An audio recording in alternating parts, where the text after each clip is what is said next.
तो हम रेंज निकालना सीखेंगे अब कि रेंज कैसे निकालते हैं किसी फंक्शन का।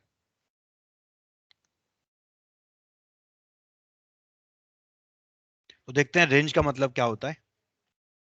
तुम देखो यहां पर कि अगर मेरे पास कोई फंक्शन है y बराबर एफ एक्स, अगर मेरे पास कोई x का फंक्शन है ना, तो उसकी रेंज का मतलब क्या होता है देखते हैं। Range is collection of all collection of all possible values of y, all possible values of y over domain, over domain of function। तुम लिखो on the domain of function, ठीक है। तो अगर हमारे पास कोई x का फंक्शन है तो उसकी हम रेंज निकाल रहे हैं, इसका मतलब क्या होता है कि हम जो डिफरेंट डिफरेंट x पर y की वैल्यूज आएंगे, x मतलब domain, different different elements of domain पर जो y की वैल्यूज आएंगे, उन सभी वैल्यूज का जो कलेक्शन आएगा, उन सभी वैल्यूज के थ्रू जो सेट बनेगा, उस सेट को हम क्या बोलते हैं, उस सेट को हम बोलते हैं फंक्शन की रेंज, ठीक है। तो रेंज का मतलब क्या है, हमारे पास जो जो डोमेन के एलिमेंट हैं अगर उनको हम पुट कर रहे हैं तो हमें जो y के आउटकम्स मिल रहे हैं, उन सारे आउटकम्स का जो कलेक्शन आएगा उसी को हम क्या बोलते हैं, उसी को हम फंक्शन की रेंज बोलते हैं। क्या मतलब हुआ इस बात का, एक सिंपल से एग्जांपल से थोड़ा सा इसको फील करते हैं। जैसे अगर मान लो मेरे पास एग्जांपल है y बराबर 3x प्लस 8, ये फंक्शन है और डोमेन हमें, डोमेन क्या है इसका, डोमेन तो इसका x बिलोंग्स टू r आएगा, क्योंकि अपन जानते हैं कोई दिक्कत नहीं है कहीं इसको, है ना, हर x पर डिफाइन है। बताना है हमें कि इसका रेंज क्या आएगा। तो रेंज का सिंपली मतलब क्या होता है कि तुम x जो तुम्हारे पास है ना उनको रख रख के देखो, जो भी तुम्हारे पास x है उनको रख रख के देखो। तो x तुम्हारे पास पूरे r में है तो रख रख के देख लो इनको। तो अगर मैंने x को मान लो 0 ले लिया तो y का वैल्यू 8 आ जाएगा। अगर मैंने x को 1 ले लिया तो y का वैल्यू 11 आ जाएगा। मैंने x को मान लो 3.5 ले लिया तो y का वैल्यू कितना आएगा, y का वैल्यू कुछ 18.5 आ जाएगा। मैंने x का वैल्यू 100 ले लिया तो y का वैल्यू 308 आ जाएगा। मैंने x का वैल्यू 1 करोड़ ले लिया तो y का वैल्यू 3 करोड़ प्लस 8 आ जाएगा। मैंने x का वैल्यू माइनस का 20 ले लिया तो y का वैल्यू माइनस का 52 आ जाएगा।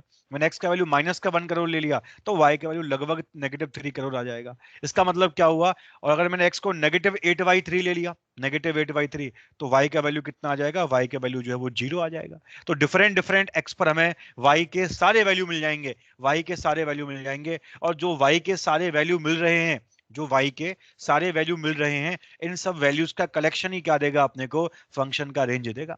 तो जो भी इसका डोमेन है, अगर डोमेन के एलिमेंट्स पुट किए जाएंगे इसके अंदर, तो जो हमें y मिलेंगे अलग अलग y, उन सब का जो कलेक्शन आएगा, जो सेट बनेगा उन सब का, वही क्या होगा, इस फंक्शन की रेंज होगा। तो हम देख रहे हैं यहाँ पर different different values of x पर हमें सारे y मिल जाएंगे अलग अलग वैल्यू ऑफ x पर। तो रेंज क्या आ गया इस फंक्शन का, रेंज आ गया इसका y बिलोंग्स टू r। इस तरह से हमने क्या किया, इस फंक्शन का रेंज भी फाइंड आउट कर लिया। समझ में आया बात सब बच्चों को, बेसिक मतलब क्या होता है रेंज का, अभी टेक्निक तो हम सीखेंगे आगे। अभी हम ये समझ रहे हैं कि रेंज का मतलब क्या होता है। तो रेंज का मतलब क्या होता है, जो फंक्शन की डोमेन होती है, जो x की वैल्यूज होती है जिन पर फंक्शन डिफाइन होता है, अगर उन x की वैल्यूज को, अगर उन x की वैल्यूज को हम लेके चलें, अगर उन x की वैल्यूज को हम लेके चलें, तो उन वैल्यूज पर जो y के आउटकम्स हमको मिलेंगे, उन सभी आउटकम्स का जो कलेक्शन आएगा वो क्या देगा हमें, वो हमें फंक्शन की रेंज देगा। क्या तुम फील कर पा रहे हो उस बात को, क्या तुम फील कर पा रहे हो क्या यार। हाँ sir. Yes sir, yes sir. तो ये तो रेंज का सिंपली मतलब हमने समझा। अब हम ये समझते हैं कि रेंज निकालते कैसे हैं किसी फंक्शन की, उसका प्रोसीजर क्या होता है। जैसे हमने डोमेन की बात करी, ऐसे हम अब रेंज की बात करने वाले हैं कि रेंज अगर हमें किसी भी फंक्शन का फाइंड करना है तो रेंज हम निकालेंगे कैसे, उस चीज को हम देखने वाले हैं, ठीक है। तो उसको अपन स्टार्ट करते हैं। तो अब तुम देखो, अच्छा तुम उससे पहले एक नोट लिख लो, है ना, सिंपल से कुछ नोट जो हमें काम करेंगे, हमारे आगे आएंगे। नोट, नोट के अंदर तुम फर्स्ट पॉइंट लिख लो कि अगर मान लो तुम्हारे पास कोई फंक्शन एफ एक्स है, नोट में तुम लिखो भी, if range of function F x, मेरे पास कोई फंक्शन है और मैंने उसका रेंज कुछ मान लिया, मैंने मान लिया उसकी रेंज ए से बी के बीच में है। रेंज का मतलब क्या होता है, y की वैल्यूज का कलेक्शन। तो मैंने, मेरे पास कोई फंक्शन है मान लो, जो भी उसका डोमेन है, उस डोमेन के ऊपर उसकी रेंज ए से बी आ रही है, मतलब जो y की वैल्यूज आ रही है वो ए से बी आ रही है। अब कुछ काम करेंगे इसके ऊपर। तो बताओ मुझे, अगर एफ एक्स की रेंज ये है, तो बताओ जो, अगर मैंने इस एफ एक्स को किसी कांस्टेंट के से मल्टीप्लाई कर दिया, बताओ इसकी रेंज क्या आएगी, बताओ इसकी रेंज क्या आएगी। तो देखो इसकी रेंज डिपेंड करेगी के ऊपर, इसकी रेंज जो है वो के पर डिपेंड करेगी। अगर मान लो के पॉजिटिव है तो रेंज बन जाएगा के ए से के बी, है ना। और अगर मान लो के नेगेटिव है तो रेंज बन जाएगा के बी से के, उल्टा हो जाएगा। अब ये कैसे हो गया, समझते हैं इस बात को कि ये लिखा क्या है हमने यहाँ पर, ठीक है। जैसे मान लो तुम थोड़ा एग्जांपल लेके फील करो इस चीज को। जैसे मान लो मेरे पास एफ एक्स की जो रेंज है, मान लो वो 4 से 10 में है। 4 से 10 में है, इसका मतलब क्या हुआ, एफ एक्स बिलोंग्स टू, मतलब एफ एक्स की जो वैल्यूज आ रही हैं, वाई की जो वैल्यूज आ रही हैं वो 4 से 10 में आ रही हैं। हम वाई लिखें एफ एक्स लिखें वो एक ही बात होती है। तो अगर एफ एक्स की रेंज 4 से 10 में है, रेंज का मतलब वाई की वैल्यू से था, तो वाई कहां से कहां पर है, वाई 4 से 10 के बीच में। अब मैंने मान लो इस फंक्शन को किसी कांस्टेंट से मल्टीप्लाई कर दिया, मैंने 5 से मल्टीप्लाई कर दिया, 5 एफ एक्स कर दिया मान लो। तो अब क्या होगा, तो अब पहले जो वैल्यू मिल रही थी वो सारी वैल्यू भी 5 से मल्टीप्लाई होंगी। जैसे अगर मान लो मैंने x इक्वल टू 1 लिया और x इक्वल टू 1 पर मान लो फंक्शन की वैल्यू पहले 4 आ रही थी, तो अब कितनी आएगी, तो x इक्वल टू 1 पर f1 तो 4 ही आएगा, लेकिन बाहर 5 भी मल्टीप्लाई में है, तो 4 इंटू 5 कितना कर देगा, 20 कर देगा। तो पहले 4 था वो 20 बन जाएगा, पहले कहीं 7 होगा तो कितना आएगा, 35 आ जाएगा, पहले कहीं 9 होगा तो कितना आ जाएगा, 45 आ जाएगा, और पहले कहीं 10 होगा तो कितना आ जाएगा, वो 50 आ जाएगा। तो बताओ रेंज कितना आ गया, तो रेंज आ जाएगा 40 से 50 के बीच में। इसलिए हमने लिखा कि अगर वो पहले ए से बी में था तो हम क्या करेंगे, सॉरी 40 से 50 नहीं, 20 से 50, सॉरी 20 से 50, क्योंकि मल्टीप्लाई करेंगे 4 को 5 से तो 4 पंजे 20 और 10 5 जा 50, तो 20 से 50 रेंज आ जाएगी। तो अगर एफ एक्स की रेंज ए से बी में थी तो के एफ एक्स की रेंज क्या आ गई, के ए से के बी आ गई। क्यों आ गई, क्योंकि ए की वैल्यू तो 4 हो गई और बी की वैल्यू 10 हो गई, और के कितना माना है मैंने, 5 माना है, तो 5 4 जा 20 और 5 10 जा 50, सेट हो गया अपना। अगर मान लो यही के नेगेटिव में होता, मान लो यहाँ बजाय के को मैं प्लस लेने के मैंने मान लो माइनस का 5 ले लिया, तो अब क्या होगा, सारी वैल्यूज -5 से मल्टीप्लाई होंगी, तो 4 भी -5 से मल्टीप्लाई होगा तो माइनस का 20 आ जाएगा, 10 भी -5 से मल्टीप्लाई होगा तो माइनस का 50 आ जाएगा। तुम बताओ मुझे इनमें छोटा एलिमेंट कौन है, इनमें छोटा, छोटा तो माइनस का 50 है यार, जो जितना नेगेटिव में बड़ा होता है उतना छोटा होता है। तो पहले माइनस का 50 आएगा और फिर माइनस का 20 आएगा। अब माइनस का 50 तो के भी है, क्योंकि बी तो, ए तो हमने 4 लिया था, बी हमने 10 लिया था। तो बी अगर 10 है और के अगर माइनस का 5 है, तो -5 इंटू 10 तो माइनस का 50 हो गया। तो पहले के भी आया है और बाद में के आया है, इसीलिए हमने पहले के भी लिखा है और बाद में के लिखा है। कुछ हुआ क्या तुम्हें फील, ये मैंने क्या लिखा है नोट के अंदर?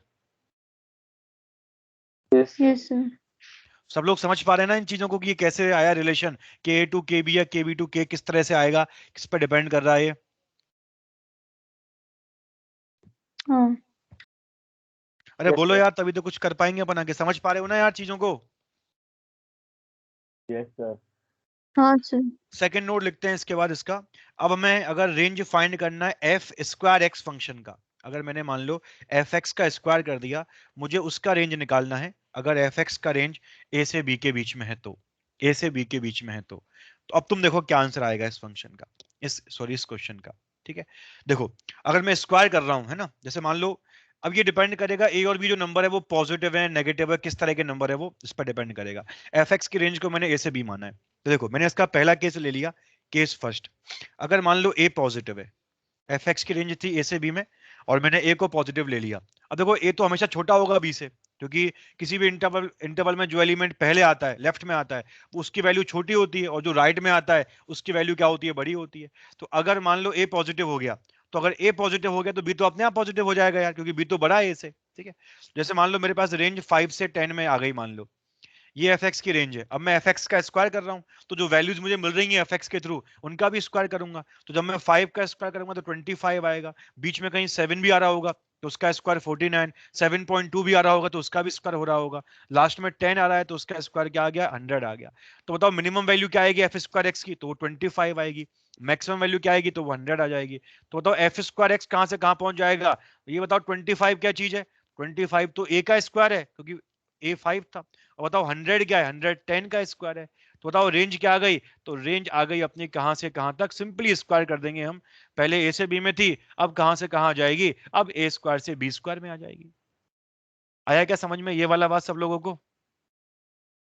आया क्या समझ में यार? Yes sir. ऐसे स्क्वायर क्यों कर दिया सिंपली मैंने, क्योंकि मुझे पता है हर वैल्यू का स्क्वायर होने वाला है। तो सबसे जो छोटा एलिमेंट है उसका स्क्वायर भी सबसे छोटा आएगा, और जो सबसे बड़ा एलिमेंट है उसका स्क्वायर भी क्या आएगा, सबसे बड़ा आएगा। तो अगर ये पॉजिटिव हो गया तो रेंज आ जाएगा फंक्शन का ए स्क्वायर से बी स्क्वायर। सेकंड केस हमने ले लिया कि मान लो दोनों, कि मान लो बी नेगेटिव है, बी नेगेटिव है, मैंने सेकंड केस ये ले लिया। बी ए और बी क्या चीज है यहाँ पर, एफ एक्स की रेंज है। एफ एक्स की रेंज थी ए से बी में, बी को भी मैंने नेगेटिव कर दिया। अब तुम मुझे बताओ, अगर ये एलिमेंट भी नेगेटिव है, बी भी नेगेटिव है, तो बी तो बड़ा एलिमेंट है इस इंटरवल का, क्योंकि जो राइट में आता है वो तो बड़ा आता है। अब अगर यही नेगेटिव हो गया तो बताओ ए कैसा होगा? ए बताओ ए कैसा हुआ? तो वो भी नेगेटिव होगा यार, क्योंकि ये तो छोटा होगा बी से, है ना। अब जब बड़ी क्वांटिटी ही नेगेटिव है तो छोटी क्वांटिटी तो ऑब्वियस सी बात है नेगेटिव होगी होगी, ठीक है। तो इसका मतलब यहाँ पर क्या हो रहा है इस वाले केस में, दोनों ही एलिमेंट कैसे हैं? नेगेटिव है ना। तो कुछ एग्जांपल लेके फील करते हैं। जैसे मैंने मान लो ए को मैंने -10 मान लिया, और मैंने मान लो बी को -4 मान लिया, तो ये फंक्शन की रेंज आई। यहाँ पर बी नेगेटिव है और बी अगर नेगेटिव है तो ये अपने आप नेगेटिव हो गया। तो ये अपने पास एफ एक्स का इंटरवल आया, एफ एक्स का रेंज आया। अब तुम मुझे बताओ एफ स्क्वायर एक्स कहां से कहां रहेगा? बताओ बताओ मुझे यार, एफ स्क्वायर एक्स कहां से कहां रहेगा? अब तुम बताओ। अब रहेगा बिल्कुल बी स्क्वायर से ए स्क्वायर में, बिल्कुल वेरी गुड। क्योंकि क्योंकि देखो -10 हम स्क्वायर करने वाले हैं, तो स्क्वायर तो -10 का बड़ा हो जाएगा ना यार। भले ही वो क्वांटिटी नेगेटिव में, भले ही वो क्वांटिटी छोटी है, लेकिन स्क्वायर करेंगे तो -10 का स्क्वायर तो 100 आएगा। जबकि -4 भले ही बड़ी क्वांटिटी, लेकिन स्क्वायर उसका कम हो जाएगा, क्योंकि वो नेगेटिव में बड़ी क्वांटिटी है। तो -4 का स्क्वायर क्या आ गया? 16 रह जाएगा। तो एफ स्क्वायर एक्स आ गया 16 से 100 में। अब बताओ -10 को हम ए मान रहे हैं, -4 को बी मान रहे हैं, तो पहले कौन आएगा? पहले बी स्क्वायर आएगा, और बाद में कौन आएगा? बाद में ए स्क्वायर आएगा। तो अगर बी नेगेटिव है तो रेंज क्या आएगी? रेंज आएगी बी स्क्वायर से ए स्क्वायर के बीच में। सब लोग समझ पा रहे हैं इन चीजों को? बहुत बेसिक पॉइंट है यार ये वाले, लेकिन अगर हमें समझ में आ रहे होंगे, पता होगा हमें इनके बारे में, तो हम फिर क्वेश्चंस बहुत इजीली कर सकते हैं, जिनमें स्क्वायर हो रहा होगा, जिनमें कुछ इस तरह की बातें हो रही होंगी। हम एफ एक्स की रेंज निकालेंगे, और अगर हमारे पास एफ एक्स की रेंज आ जाएगी तो इन नोट्स के थ्रू हम एफ एक्स के स्क्वायर पे भी इजीली काम कर सकते हैं। ठीक है, एक और केस लास्ट वाला, कि एक तो हो गया पॉजिटिव और एक हो गया नेगेटिव, है ना। मान लो भाई ए तो अपना छोटा क्वांटिटी है, तो ए तो नेगेटिव हो गया, और मान लो बी अपना कैसा हो गया? बी अपना पॉजिटिव। और रेंज जो है एफ एक्स की वो तो कैसी है? वो तो अभी भी ए से बी के बीच में रेंज जो अपने पास है, अभी भी वो अभी भी कैसा है? वो अभी भी ए से बी के बीच में। अब हमें रेंज एफ स्क्वायर एक्स पे कमेंट करना है। ए एलिमेंट तो नेगेटिव है और बी एलिमेंट पॉजिटिव है। जैसे मान लो एफ एक्स जो है अपना, मान लो वो -3 से और 5 में आ गया, ये एफ एक्स का रेंज आ गया। तो मुझे बताओ अभी, अगर एफ एक्स का रेंज यहां से यहां पर है, तो बताओ एफ स्क्वायर का रेंज कहां से कहां आएगा? बताओ अभी, बताओ कहां से कहां आएगा? 25 तो देखो, 9 से 25। नहीं 9 से 25 नहीं आएगा यार, तुम थोड़ा दिमाग 0 लगाओ। देखो बीच में जीरो भी तो 0 आएगा से यार, इसमें 25 बीच में जीरो भी तो आएगा यार कहीं ना कहीं। हम हाँ -3 से 5 में जा रहे हैं, तो जीरो का स्क्वायर तो सबसे कम होता है, जीरो का स्क्वायर तो जीरो ही रहता है, तो मिनिमम वैल्यू जीरो आएगी इस केस में, है ना। क्योंकि बीच में कहीं जीरो आ हाँ रहा होगा, और उसका स्क्वायर करेंगे तो जीरो आ जाएगा। बताओ मैक्सिमम वैल्यू क्या आएगी? तो वो आ जाएगी अपने पास कितनी? हम -3 का स्क्वायर करेंगे तो 9 ही रहेगा, 25। और 5 का 25, तो 9 भी मिल जाएगा हमें। और जब हम 4 और 4.5 इन सब का स्क्वायर कर रहे होंगे, तो 9 से बड़ी वैल्यू भी मिल जाएगी, तो मैक्सिमम क्या आ जाएगा? 25 आ जाएगा। ठीक है, तो देखो इस केस में क्या होगा, इस केस में मतलब हम ऐसे नहीं बोल सकते कि, जैसा मैं तुमसे अगर दूसरा एग्जांपल एक और एग्जांपल ले लेते हैं। जैसे अगर मान लो मेरे पास एफ एक्स का जो रेंज है, मान लो -10 से और 2 में है, एक एलिमेंट नेगेटिव है, एक एलिमेंट पॉजिटिव है। अब बताओ मुझे, अब एफ स्क्वायर एक्स का रेंज क्या आएगा? बताओ अब एफ 0 से स्क्वायर एक्स का 100 रेंज 0 अब से आएगा 100। 0 से 4 नहीं, 0 से 100, क्योंकि हमें 100 -10 का जब 100। हम स्क्वायर करेंगे तो हम 100 मिल जाएगा। तो जिस नंबर का स्क्वायर बड़ा होगा वही क्या करेगा? वही उसको एंड करेगा। जैसे यहाँ पर -10 का स्क्वायर बड़ा है तो 100 पर एंडिंग हो गई, यहाँ पर 5 का स्क्वायर बड़ा है तो 25 पर एंडिंग हो गई।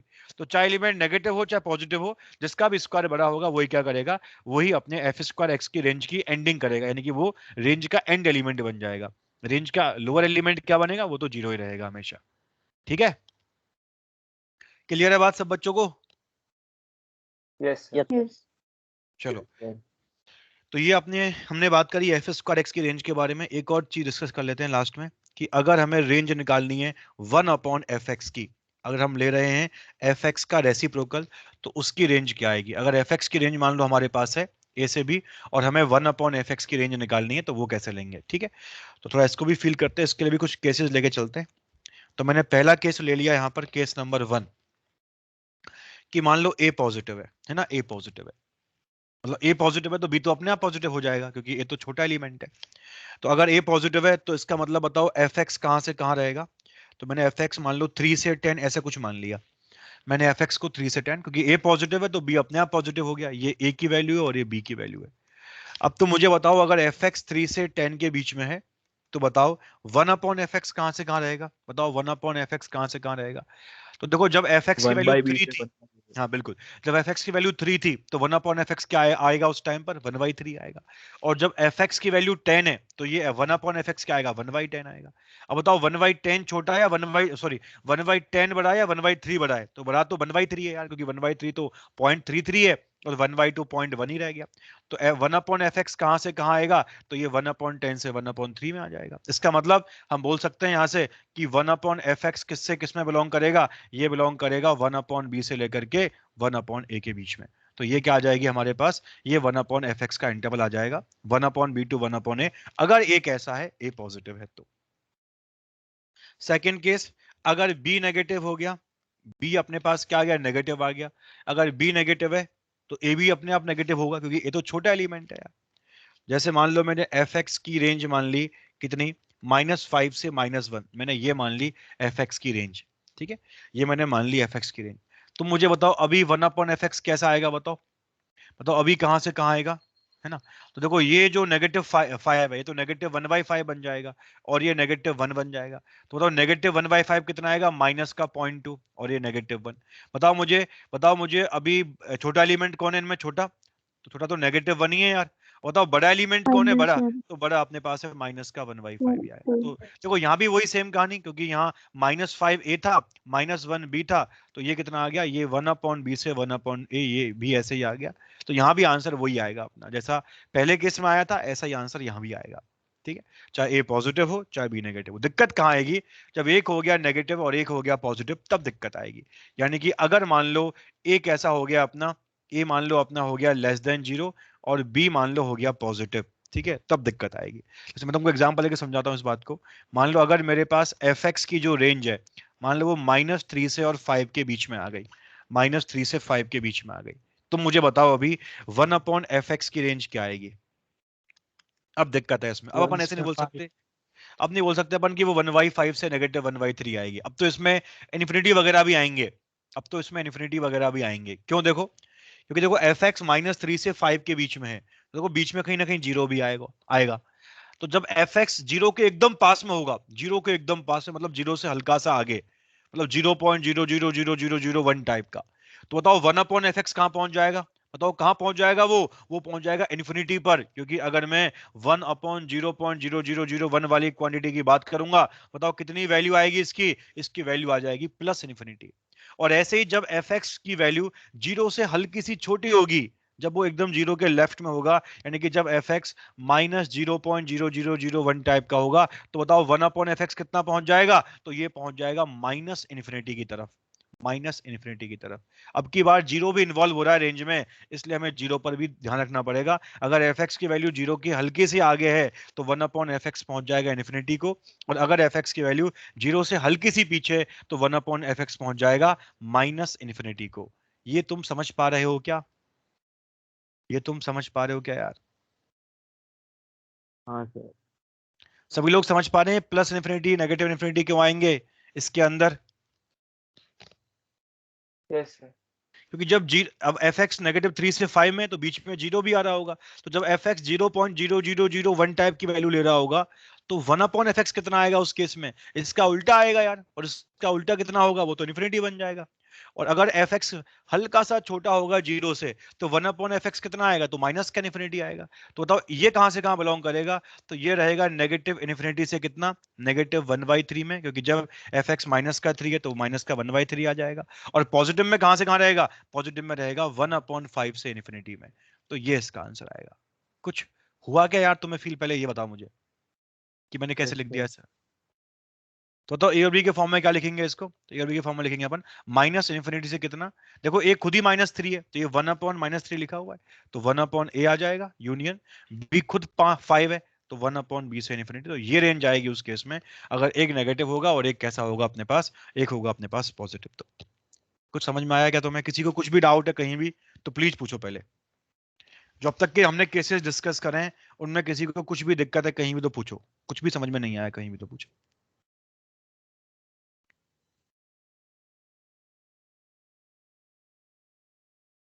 सबको सारी बात क्लियर है, आगे बढ़ जाएं। हाँ आज सर। चलो ठीक है, हाँ सर। तो हम रेंज निकालना सीखते हैं, कुछ फंक्शंस के बारे में देखते हैं कि कैसे रेंज निकालते हैं। ठीक है, तो हम रेंज निकालना सीख रहे हैं यहाँ पर। रेंज ऑफ फंक्शन कैसे निकालते हैं। तो अब मैं एक टाइप के फंक्शन ले रहा हूं जिनकी मैं रेंज निकालूंगा। मैं उनको टाइप 1 के फंक्शन मान रहा हूं जिनकी मैं रेंज निकालूंगा। तो टाइप 1 के जो मैं फंक्शन ले रहा हूं वो किस टाइप के होंगे, या तो वो ए एक्स प्लस बी अपॉन सी एक्स प्लस डी टाइप के फंक्शन होंगे, मतलब लीनियर बाई लीनियर, ठीक है। या फिर वो क्या होंगे, क्वाड्रेटिक बाई क्वाड्रेटिक, लेकिन क्वाड्रेटिक ऐसी होनी चाहिए जिनमें कोफिशिएंट नहीं आए एक्स का, है ना, सिर्फ एक्स स्क्वायर की टर्म आए और कांस्टेंट आए, नीचे भी क्या है, नीचे भी टर्म एक्स स्क्वायर की आए और कांस्टेंट आए। तो देखते हैं इस तरह की फंक्शंस की रेंज कैसे निकालते हैं, ठीक है। तो देखो पहले अपन सीख लेते हैं कि करेंगे क्या, उसके लिए प्रोसेस देख लेते हैं एक बार कि इस तरह के फंक्शंस की रेंज को निकालने का प्रोसेस क्या है। तो देखो हम क्या करेंगे, इन फंक्शंस को y के इक्वल मानेंगे मानेंगे, ठीक है। और क्या करेंगे, राइट करेंगे अपन, लिखेंगे अपन x को y के टर्म्स में, हम लिखेंगे x को y के टर्म्स में, और हम डिफाइन करेंगे x को, ठीक है। x को हम डिफाइन करेंगे कि x y की किन किन वैल्यूज के ऊपर डिफाइन है, ठीक है। तो y की जिन जिन वैल्यूज के ऊपर x डिफाइन होगा वही हमारी रेंज बन जाएंगी। रेंज का मतलब पहली बात तो y निकालने से है, हमें y की वैल्यू निकालनी है कि y की वैल्यू क्या क्या आएंगी इस फंक्शन में, ये मतलब होता है रेंज निकालने का, ठीक है। डोमेन का मतलब x से होता है और रेंज का मतलब y से होता है। तो पहली बात तो हमें यहाँ पर y का सेट निकालना है कि y की वैल्यू क्या क्या हो सकती है। अब एक सवाल करते हैं सिंपल सा, जिससे फील हुआ हमें कि कैसे हम ये वाला काम करेंगे जो हमने अभी लिखा है, एक बार इसको देखते हैं, ठीक है। तो एक सिंपल सा मैंने एग्जांपल ले लिया, मैंने y या fx मान लिया, fx लिखूं मैं या मैं y लिखूं वो एक ही बात है।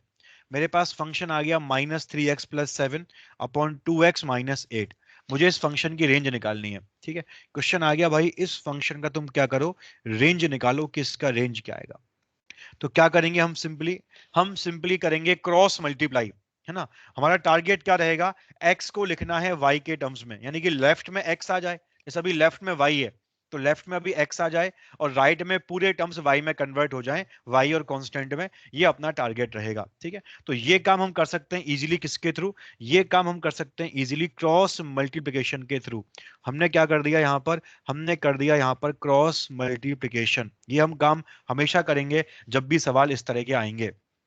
कर दिया, तो y इंटू 2x करा मैंने तो ये 2xy आ गया, y इंटू -8 किया मैंने तो माइनस का 8y, y इंटू 2xy और माइनस का 8y बराबर में माइनस का 3x + 7। ये हमने कर दिया क्रॉस मल्टीप्लाई।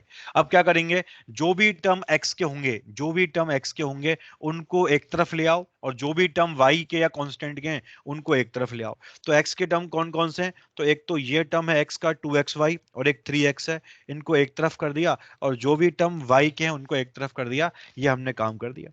अब हम क्या करेंगे, यहां से x कॉमन ले लेंगे तो x इंटू आ जाएगा 2y + 3 बराबर 7 + 8y। तो x का वैल्यू कितना आ गया, x का वैल्यू आ गया फाइनली 7 + 8y अपॉन 2y + 3। ऐसे हमने क्या करा, x को y के फॉर्म में निकाल दिया, इजीली आ गया अपने x y के फॉर्म में, इजीली आ गया, ठीक है। ये टारगेट था कि x को y के फॉर्म में ले आओ, वो ले आए हम। अब हम क्या बोलेंगे, ये जो राइट में लिखा हुआ है इसको डिफाइन करेंगे। देखेंगे यार ये अभी फंक्शन है वो y में फंक्शन है, जो टर्म्स लिखी हुई है राइट में वो y की टर्म्स लिखी हुई हैं। अब हम देखेंगे कि ये y की किस किस वैल्यू के ऊपर डिफाइन होगा, ये जो एक्सप्रेशन है ये y की किस किस वैल्यू के ऊपर डिफाइन होगा। तुम बताओ किस किस पर डिफाइन होगा, तुम बताओ, तुम लगाओ दिमाग। हमने बात की थी कि देखो दिक्कत आती है, एक तो डिवाइड में जीरो नहीं बनना चाहिए, एक तो डिवाइड में जीरो नहीं बनना चाहिए, और एक अगर रूट वगैरह आ रहे हैं तो रूट के अंदर की क्वांटिटी कैसी होनी चाहिए, पॉजिटिव होनी चाहिए। तो रूट तो कहीं आ नहीं रहा है इसमें, रूट तो कहीं भी नहीं आ रहा। ऊपर अगर कुछ भी हो जाए तो भी कोई दिक्कत नहीं है, ऊपर तो नेगेटिव हो पॉजिटिव हो जीरो हो कुछ भी हो कोई दिक्कत नहीं है।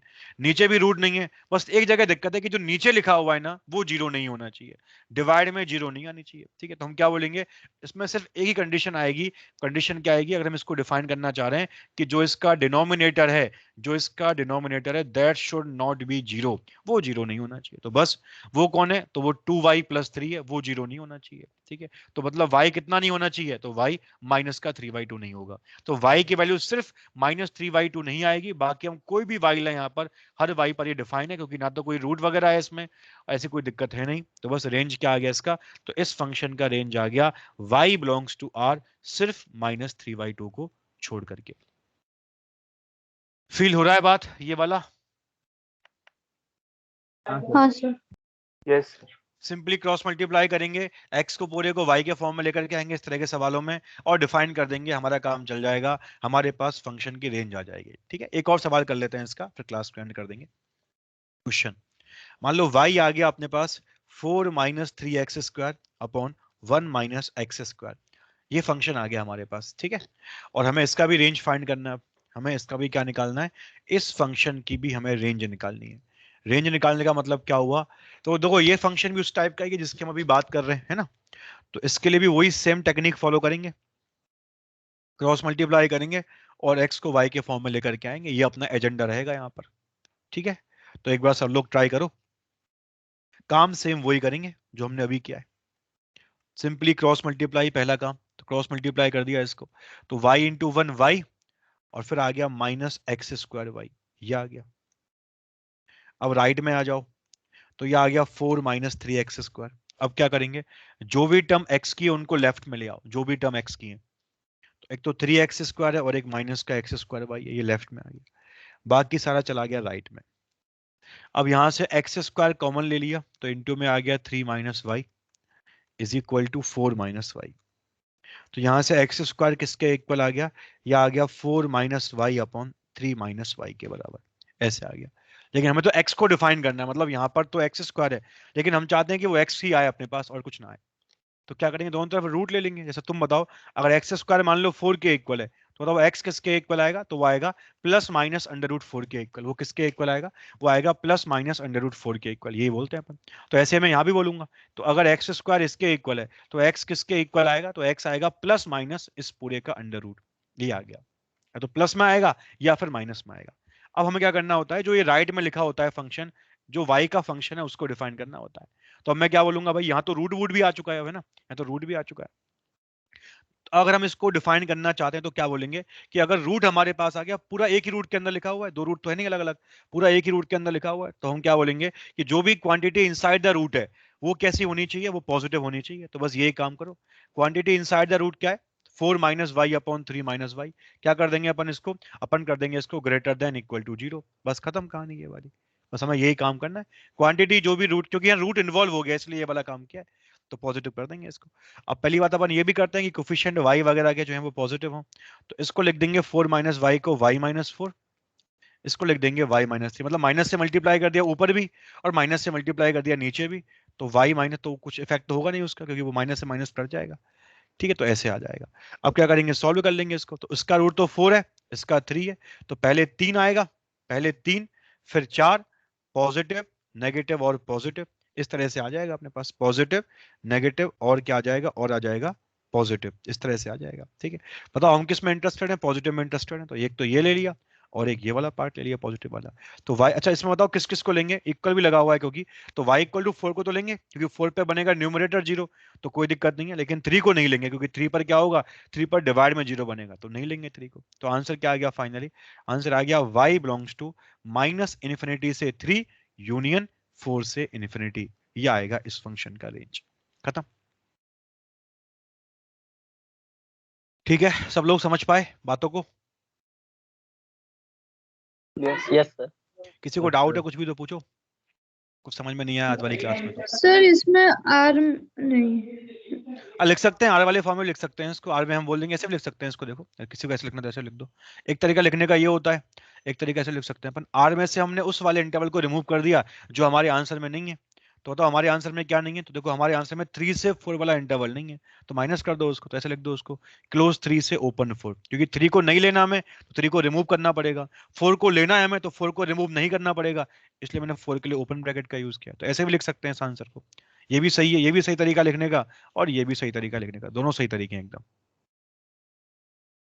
ठीक है सर हाँ बोलो। सर अगर क्वाड्रेटिक इक्वेशन होता, मतलब क्वाड्रेटिक इक्वेशन है और उसकी बात x का उसकी बात कोएफिशिएंट कल वाला करेंगे, उसकी बात कल वाली क्लास में करेंगे कि क्वाड्रेटिक वाई क्वाड्रेटिक आ गया या फिर कुछ और आ गया तो क्या करेंगे उस केस में, यस वो कल बात करेंगे उसके बारे में, है ना। चलो, और कोई डाउट किसी को। सर हाँ बोलो।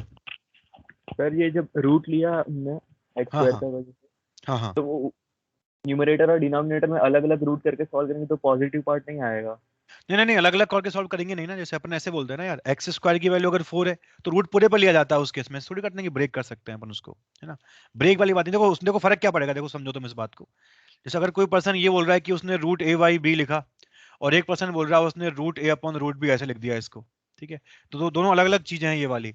इसमें क्या हो रहा है कि इसमें तो अपने पास जो राइट वाला एक्सप्रेशन है ना, इसमें तो अपने ए और बी नेगेटिव, ए और बी में से कोई भी नेगेटिव नहीं हो पाएगा। मान लो ए भी नेगेटिव है और बी भी नेगेटिव है, तो वो केस नहीं आएगा। लेकिन इसमें वो केस आ जाएगा कि अगर ए भी नेगेटिव और बी भी नेगेटिव है, मान लो ये ए भी नेगेटिव हो गया, मान लो ए -4 हो गया और मान लो बी -3 हो गया, तो ये तो कट जाएंगे आपस में, तो ये तो इन द एंड तो क्या हो जाएगा, 4/3 हो जाएगा, तो उसकी वैल्यू तो डिफाइन होगी रूट के अंदर। लेकिन अगर मैं मान लो यहाँ पर ले लूँ इसको ऐसे, √(-4) और √(-3), तो ये डिफाइन नहीं होगा, क्योंकि ये तो ना तो ये डिफाइन है और ना ही ये डिफाइन है।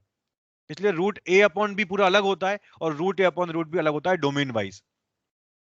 समझ में आ रहा है बात? हम यहाँ Okay. पर अगर रूट ले रहे हैं तो रूट हम पूरे का लेंगे, ऐसे नहीं कि रूट को ब्रेक करेंगे। क्योंकि जैसे अगर मान लो मेरे पास, मान लो ये नंबर जो है, मान लो ये जो वैल्यू है मेरे पास वो -9 हो रही होती मान लो, और ये जो वैल्यू है मान लो वो मेरे पास +8 हो रही, सॉरी -8 हो रही होती, ठीक है। तो भले ये इंडिविजुअली नेगेटिव है, लेकिन इनका रेशियो तो पॉजिटिव ही आ गया ना यार, रेशियो तो पॉजिटिव ही आ गया इनका, तो x² डिफाइन हो जाएगा वहां पे। समझ में आ रहा है बात? इसीलिए हमने पूरे पे रूट लिया है। तो अगर दोनों नंबर इंडिविजुअली नेगेटिव भी हैं तो वो वाला केस भी चल जाएगा यहाँ पर। ठीक है, Yes, sir. चलो ठीक है, चलो फिर क्लास